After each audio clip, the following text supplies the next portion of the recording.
what we have to do to protect this country, but also to recognize a basic truth. Most of the undocumented, or illegal aliens, as you prefer to call them, are here with the complicity of the U.S. government. What the U.S. government did is they passed a law that said that you cannot come here illegally, but then they deliberately told everybody we will not fund any enforcement. Why?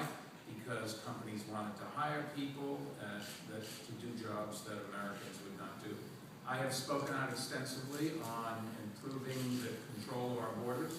This country doesn't keep track of who comes here and who leaves. Better than half of the undocumented overstay visas rather than come across a border.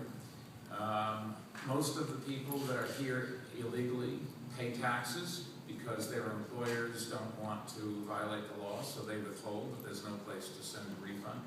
Most of the undocumented do not use city, state, or federal services. We know who goes into public housing. We know who uses the schools, who uses the hospital. There are some, but generally speaking, the economics of undocumented are that they're a plus for the city.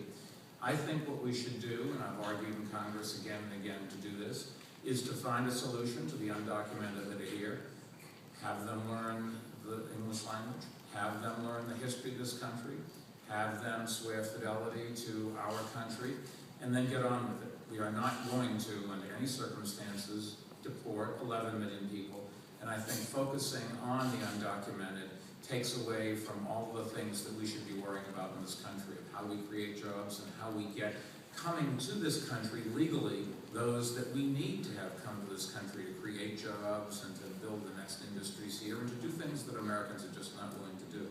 This particular bill is very carefully crafted to only apply to somebody who does not have a case against them, does not have a criminal record that we know of, and a whole bunch of things. Virtually all of those people, but the vast majority of those people in Rikers, we will still honor an order of request for detainment by ICE. And so in a practical sense, there are some people who really were not, in the end, they were arrested but were not convicted of anything. They're the only ones that we're not going to turn this over to ICE. And this, incidentally, for those of you that don't like this law, we still are probably more strict about helping ICE and the federal government than most other places. I'm a big believer we should follow federal laws. I'm also a big believer that our federal laws are the wrong laws and we should change them. But I've heard all of you. I appreciate your views. I do think this is the right bill, and I don't think that it jeopardizes the security of this country in any meaningful sense whatsoever. So I'll now sign the bill.